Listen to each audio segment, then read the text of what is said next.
আবারও একটা নতুন রেসিপি নিয়ে এসেছি। মা এটাকে বলে ঘুষো চিংড়ির বড়া, বাট আমার মনে হয় বিভিন্ন বাড়িতে এটার বিভিন্ন নাম আছে। ঘুষো চিংড়ি বলে, কুচো চিংড়ি বলে, ছোট চিংড়ি। হায়দ্রাবাদে থেকে আমি এই ঘুষো চিংড়িটা বাজারে তো পাই না, হাওয়েভার বিভিন্ন অ্যাপে আমি দেখি কুচো চিংড়ি আছে, কিন্তু তার দাম বেশ যায়। যার জন্য আমি কি করি, এমনি নর্মাল চিংড়ি এনে হ্যান্ড চপারে এইরকম ভাবে একটা প্রন কিমা টাইপের বানিয়ে নিই। পেস্ট, একদম পেস্ট, ঠিক আছে। ইনগ্রেডিয়েন্টের মধ্যে যাবে হচ্ছে জিঞ্জার গার্লিক পেস্ট সামান্য, কাঁচা লঙ্কা, পেঁয়াজ কুচি, ধনেপাতা কুচি, বেসন বাইন্ডিং এর জন্য, অল্প একটু গোলমরিচ গুঁড়ো এবং নুন, ঠিক আছে। তো যেটা আমাকে করতে হবে সেটা হলো সব একসাথে এটাকে দিয়ে দিতে হবে। যা আছে, যা দেখতে পাচ্ছেন,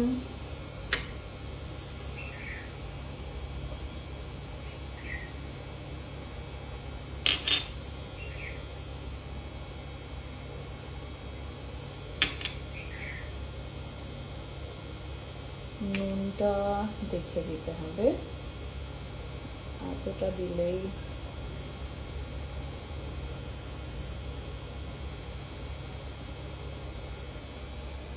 এই পুরোটাকে ভালোভাবে মাখিয়ে নিতে হবে, একদম আলু ভর্তার মতো মাখিয়ে নিন এইভাবে। বড়াটা আমার খুব প্রিয় একটা খাবার, চিংড়ি মাছ অন্তই আমার প্রিয় খাবার, কিন্তু স্পেসিফিক্যালি এই বড়াটা ছোটবেলা থেকেই শুধু ভাত দিয়ে আমি এই বড়াটা দিয়ে খেয়ে নিতে পারি। আমার সেই দিন আর ডাল, ঝোল, ভাজা কিচ্ছু দরকার নেই। যাকে এরম ভাবে দেখতে পাচ্ছেন আমি মাখিয়ে নিয়েছি একদম ভালোভাবে। আমি দিয়ে দেবো এই বেসনটা। বেসনটা ইউজ করার কারণ একমাত্র হলো এই বাইন্ডিংটার জন্য। নুনটা এইভাবেই বুঝে দেবেন, যাতে বেসনটাও দিচ্ছেন। সুন্দরভাবে আবারও আমি মাখিয়ে নেব। আমি ঠিক ওইরকম ভাবেই মাখিয়েছি যাতে একটা বেসনের সুন্দর প্রলেপ পড়ে যায় চিংড়িতে। এইবার আমি এটাকে ভাজবো। চলুন, একটু সেট আপ চেঞ্জ। আজকে আমরা গ্যাসের জায়গায় ইন্ডাকশনে ফ্রাইটা করব। আমি ইন্ডাকশন চালিয়ে দিলাম। এবার দিয়ে দেবো সর্ষের তেল। আমার কাছে একটুখানি সর্ষের তেল বেঁচে ছিল, তাই এই সর্ষের তেলটাই আমি ব্যবহার করছি। গরম হয়ে যাওয়ার অপেক্ষা। তেলটা গরম হয়ে গেছে। এইবার আমি এই পেস্টটাকে এরকম একটা গোল শেপ দেওয়ার চেষ্টা করে একটু ফ্ল্যাট করে দেব, খুব একটা মোটা রাখবো না, যাতে ভাজাটা ঠিকভাবে হয়।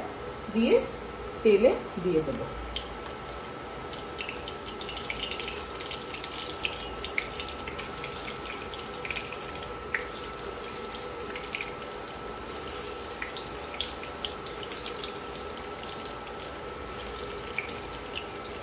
তার সময় আমি টেম্পারেচারটা 500-এ রেখেছি, সেটা রাফলি ওই মিডিয়াম হিট বলতে পারেন। এবার সেটা আপনারা বুঝে সেটা কমানো বাড়ানো করবেন।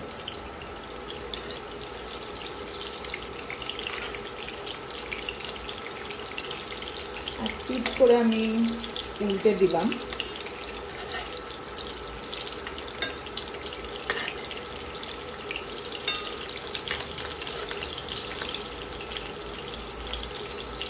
উল্টে দেওয়ার সাথে সাথে আমি টেম্পারেচারটা 800 করে দিলাম।